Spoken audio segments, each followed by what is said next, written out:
ನಿಮಗೆ ಎಷ್ಟು ವರ್ಷ ವಜ್ರಪ್ಪ? 100 ವರ್ಷ. 100 ವರ್ಷ. ಈಗ 100 ವರ್ಷ ನೀವು ಬದುಕಿದಿರಲ್ಲ, ನಿಮ್ಮ ಊಟದ ಊಟ ಜವರಿ ಜೋಳ ಆಗ ನಮ್ಮವು, ನವಣಿ ಅನ್ನ, ಬಸವಪ್ಪ ಜೋಳ, ಹೌದಾ, ಮುದ್ದೆ, ರೊಟ್ಟಿ, ನವಣಿ ಅನ್ನ, ಹಾಲು, ಮೊಸರು. ಈಗ ನೀವು ಅಗ್ರಿಬೊಮ್ಮನಹಳ್ಳಿಯಿಂದ ಇಲ್ಲಿ ಬಂದಿದ್ದೀರಾ, ಮುದ್ದೆ ಹೆಂಗ್ ಊಟ ಮಾಡೋದು ಕಲ್ತ್ರಿ ನೀವು? ಮುದ್ದೆ ಮುದ್ದೆ ಇಲ್ಲಿ ಮಾಡಕ್ಕೆ ಬರಲ್ಲ. ಇಲ್ಲಿ ಮಾಡಕ್ ಬರಲ್ವಲ್ಲ? ಮಾಡಕ್ಕೆ ಬರಲ್ಲ.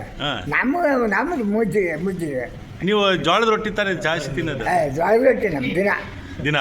ಈಗ ನಮ್ಮ ಮನೆಗೆ ಇಲ್ಲಿ ನಾವು ಜೋಳದ ರೊಟ್ಟಿ ಇಲ್ಲಿ ಮನೆಯಾಗ. ಈಗ ಜೋಳದ ರೊಟ್ಟಿ ತಿನ್ನೋದ್ರಿಂದ ನೀವು 100 ವರ್ಷ ಗಟ್ಟಿಯಾಗಿ ಬದುಕಿದ್ದೀರಾ. ಜೋಳದ ರೊಟ್ಟಿ ಉಣ್ಬೇಕು ನಾವು. ಜೋಳದ ರೊಟ್ಟಿ ಇಲ್ಲೇನಿದೆ, ಅಕ್ಕಿ ಅನ್ನ ಉಂಡೊಳಗೆ ಹೋದ್ರೆ ಬೋದು.